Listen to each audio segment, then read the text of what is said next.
अगर चलो नहीं तो जम जाओगे। जरा सोचो, एक ऐसा गांव जहां तापमान -71.2 डिग्री सेल्सियस तक गिर जाता है। यहाँ पर यदि आपने थोड़ा समय ज्यादा बाहर बिताया तो शरीर पर फ्रॉस्ट बाइट हो सकता है, हाथ पैर खो सकते हैं या फिर जान भी जा सकती है। क्या फ्रॉस्ट बाइट है? सिर्फ 15 मिनट से थोड़ा ज्यादा बाहर रहने पर मेरी नाक पूरी तरह से सफेद पड़ गई। शरीर के सेल्स के अंदर बर्फ के क्रिस्टल बनने लगे और टिश्यू मरने लगे। अगर मैं 5 मिनट और बाहर रुक जाता तो मेरी नाक को परमानेंट टिश्यू डैमेज हो जाता। जब लोग बाहर सांस लेते हैं तो ऐसा लगता है जैसे सूखी घास की सरसराहट सुनाई दे रही हो।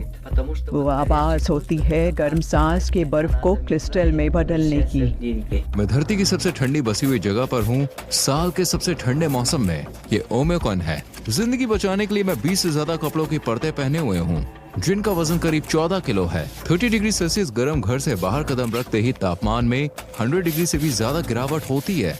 इसलिए मैं हाथों में दस्ताने, पैर में बूट, पैंट और कोट पहनता हूँ जो रेनडियर की खाल से बने हैं। और ये भी काफी नहीं होता।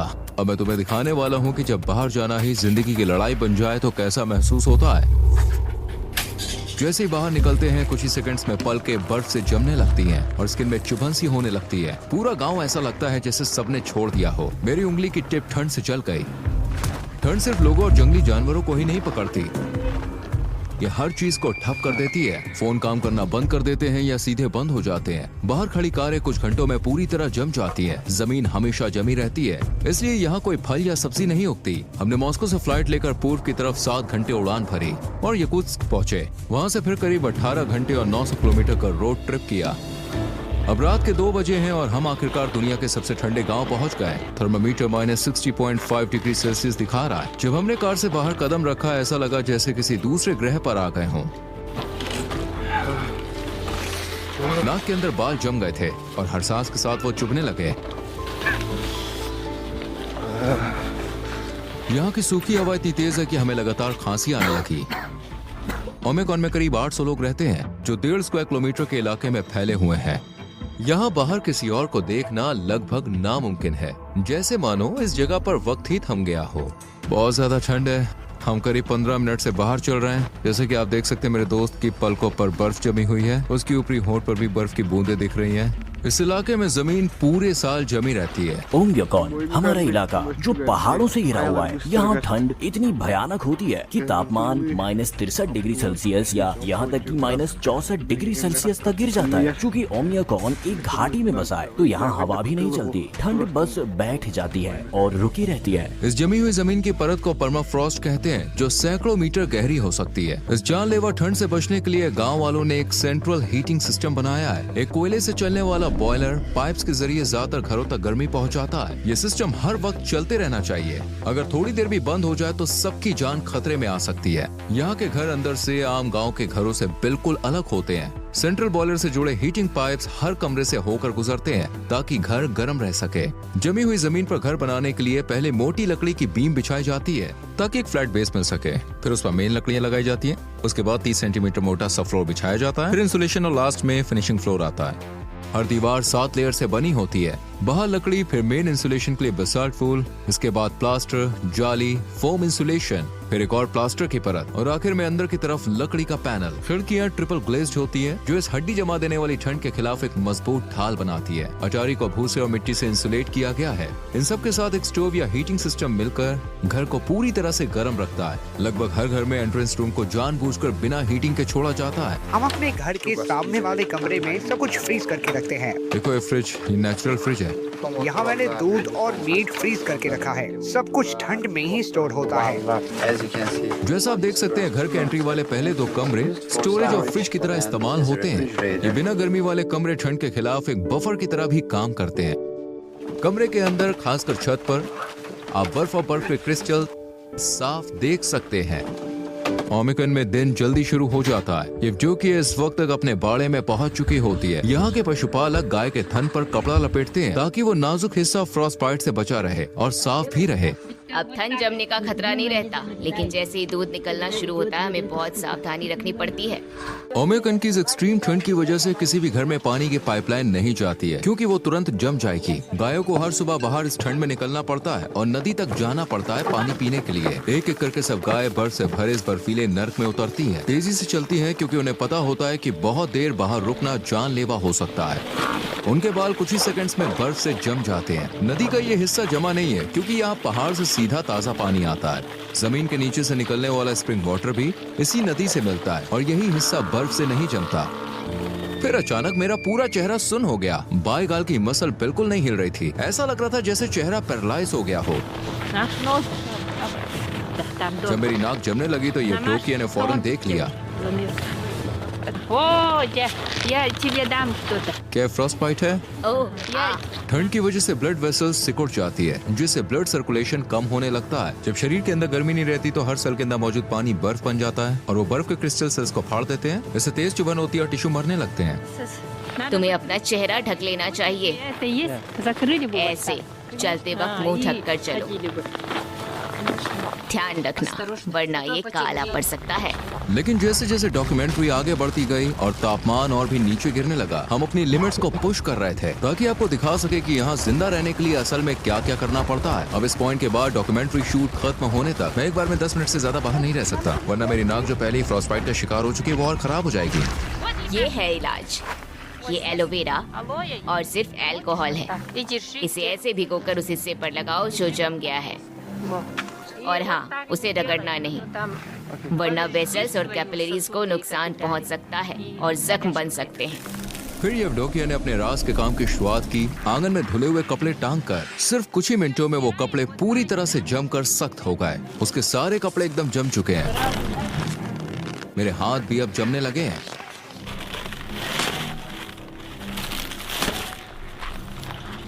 इसके बाद वो सीधे अपने बाड़े की तरफ गए गायों का दूध निकालने के लिए। मैं याकुट की गाय पालती हूँ क्योंकि इनका दूध बहुत हाई क्वालिटी का होता है। इनमें फैट कंटेंट 7 से 8% तक हो सकते हैं। जैसे कि आप देख सकते हैं छत पर कुछ बर्फ और बर्फ के क्रिस्टल जमे हुए हैं, लेकिन अंदर का माहौल फिर भी गर्म है। दीवारों के किनारे भी बर्फ से ढके हुए हैं। छत से कुछ पानी की बूंदें टपक रही हैं जो अंदर की नमी की वजह से है। पूरा कमरा घास, गर्म दूध और जानवरों की एक सोंधी सी खुशबू से भरा है। अब हम मिलने जा रहे हैं घोड़ा पालक से। हम देखेंगे याकुत के जंगली घोड़ों को उनके असली घर में।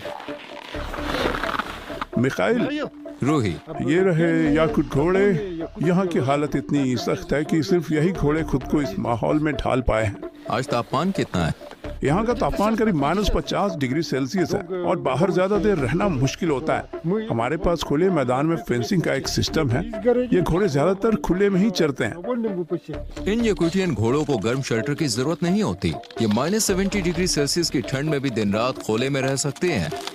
आम घोड़ों की तुलना में ये कद में थोड़े छोटे होते हैं, जो इन्हें सर्दियों में बाहर रहने में मदद करता है। क्योंकि छोटा शरीर मतलब कम एरिया में गर्मी बरकरार रहती है। इनका शरीर काफी फूला हुआ, मोटा और गोल दिखता है। ये इनकी मोटी फर की वजह से है और उनके खुर भी काफी लंबे हैं, जो उन्हें इस जमा देने वाली जमीन पर बहुत देर तक खड़े रहने देते हैं। इन्हें पकड़ा नहीं गया है, इन्हें बस यहाँ खाना खिलाया जाता है। इनका शरीर ही इनका खाना है। ये है घोड़े का मांस। यहाँ लोग इसे खाते हैं। जैसा आप देख सकते हैं इसमें काफी फैट है। ये एक पैकेट है घोड़े के मांस का पैकेट। ये किसी कस्टमर ने ऑर्डर किया है और इसे भेजा जाएगा। ये जो सूखे घास का ढेर आप देख रहे हैं, इसे गर्मियों में इकट्ठा करके रखा गया था। सर्दियों में यही घोड़े का मुख्य खाना होता है।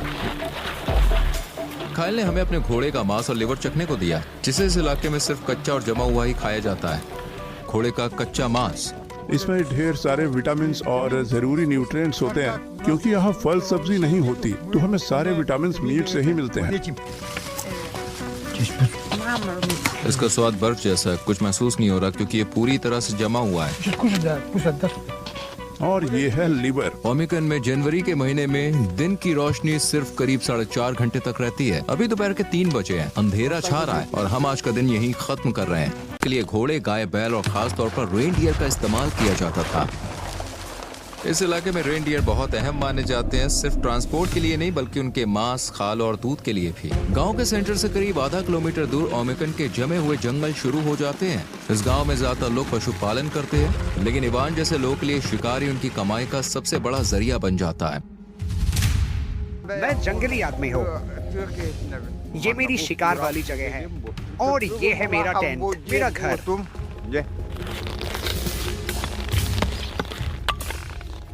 वो अभी आग जला रहा है, हमें इस आग की जरूरत है क्योंकि यहाँ बहुत ज्यादा ठंड है।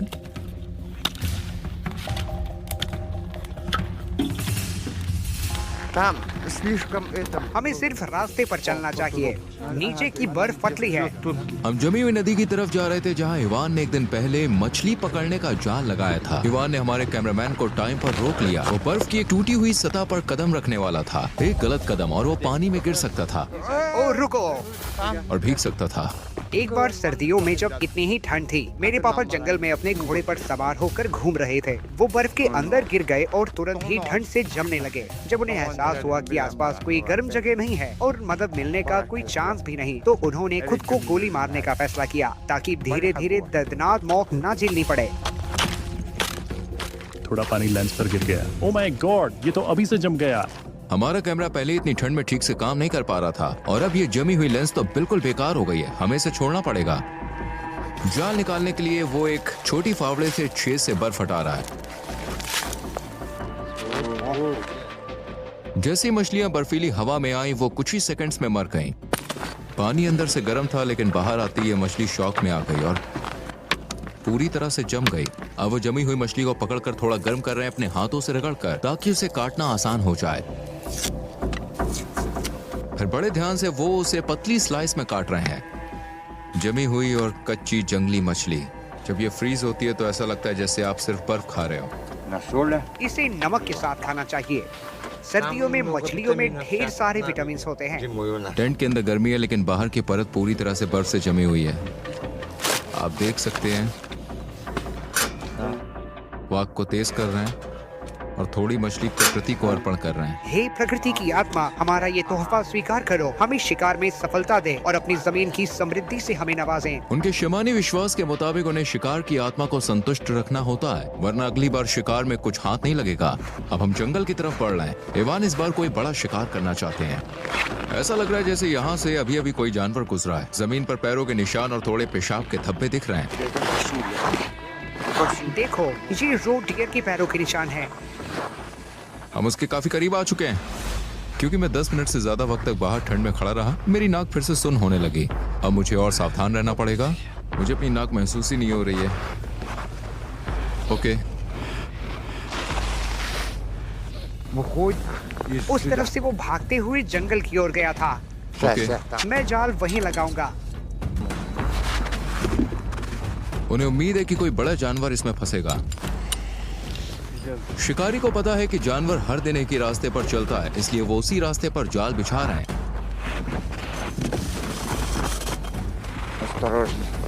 अब वो जाल को बर्फ से ढक रहे हैं। जाल के आसपास के निशानों को मिटाने के लिए वो कुत्ते की पूंछ का इस्तेमाल कर रहे हैं। हम बाद में फिर यही लौटेंगे देखने के लिए कि ये क्या पकड़ता है, लेकिन उससे पहले इवान उस जाल को चेक करना चाहते हैं जो उन्होंने कल लगाया था। वो बर्फ से ढके इलाके को ध्यान से स्कैन कर रहे हैं। ये पूरा इलाका मेरे लिए किताब जैसा है। जब बर्फ गिरती है, मैं उनके पैरों के निशानों से ट्रैक करता हूँ कि कितने जानवर हैं। मुझे पहले से पता है कि इस इलाके में कितने जानवर रहते हैं।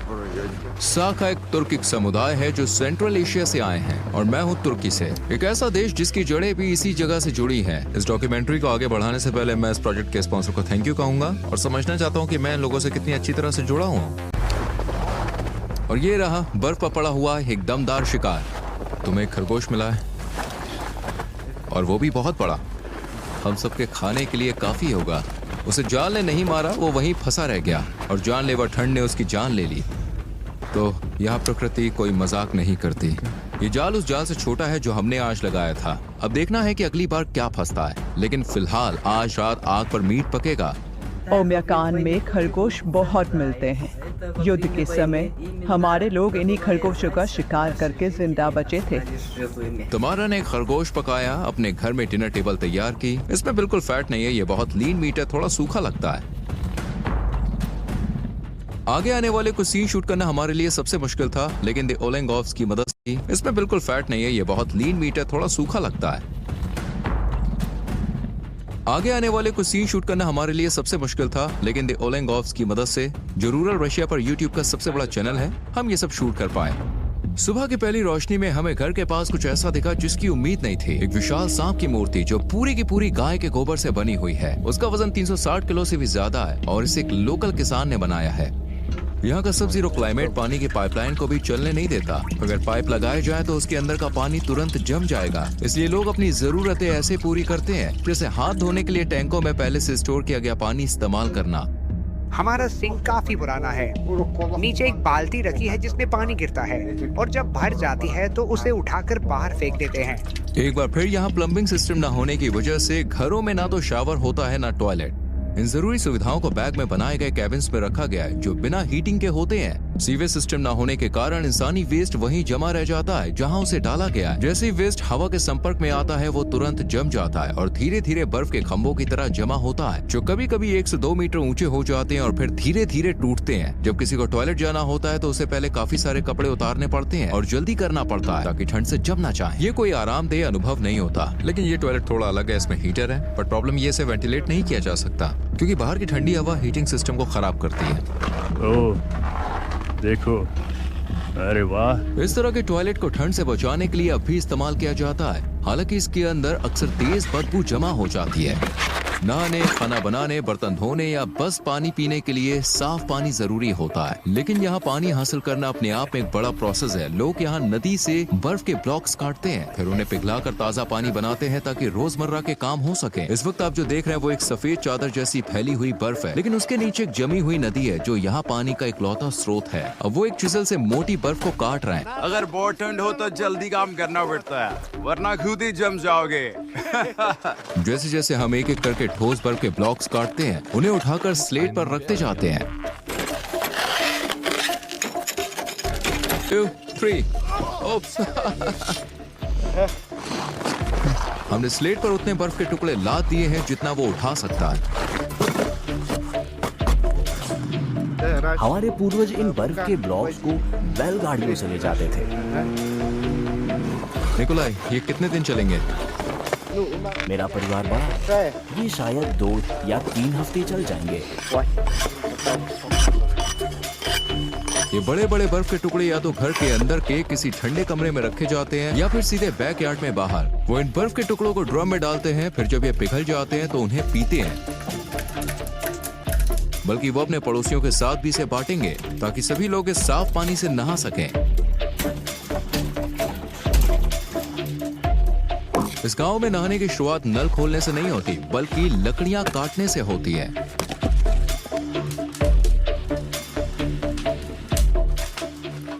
अब वो निकोलाई से लिया गया एक बर्फ का टुकड़ा उठा रहा है और उसे अंदर ला रहा है।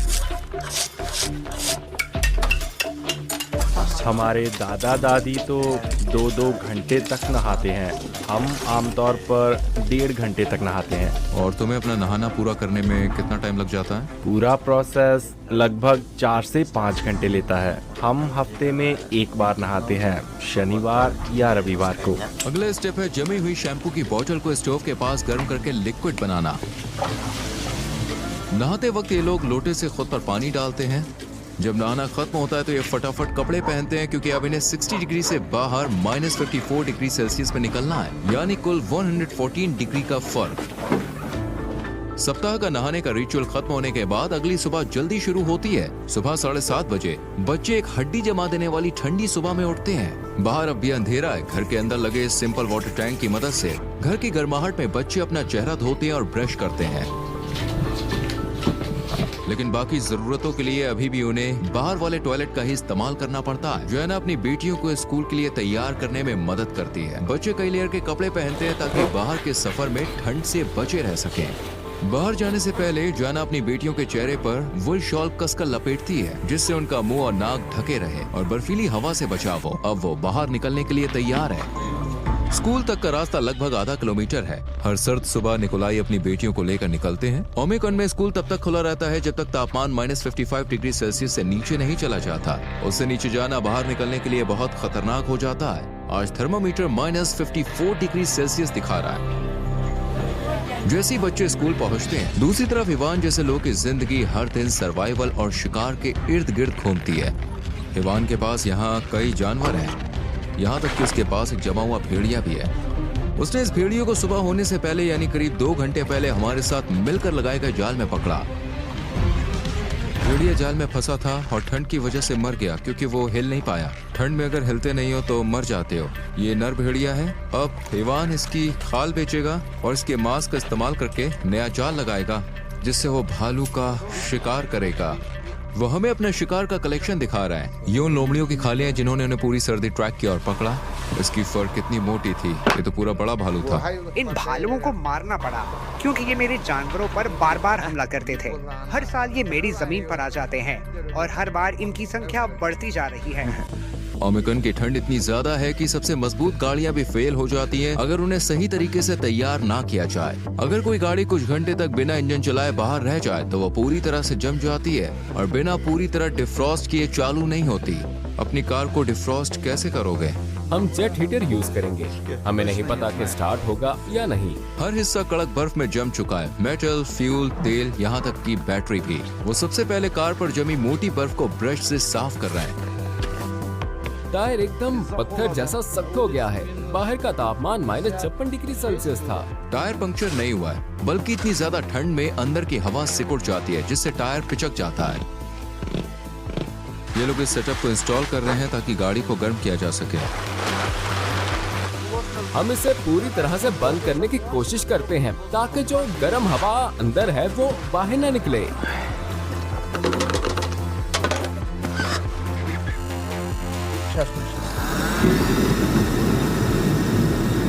ये लो, इसे पकड़ो। बाहर बहुत ठंड है।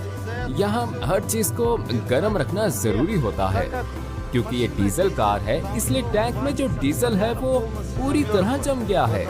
गाड़ी अब ऐसे ही 3 से 4 घंटे तक गर्म होने के लिए रखी रहेगी। अगर किसी लोकल के पास हीटेड गैराज है तो वो अपनी गाड़ी को महीनों तक सुरक्षित रख सकता है बिना इंजन को खतरे में डाले। जो हमारी गाड़ी को डिफ्रॉस्ट किया जा रहा था तो हमने पहली बार ऐसी गैराज का दौरा किया था।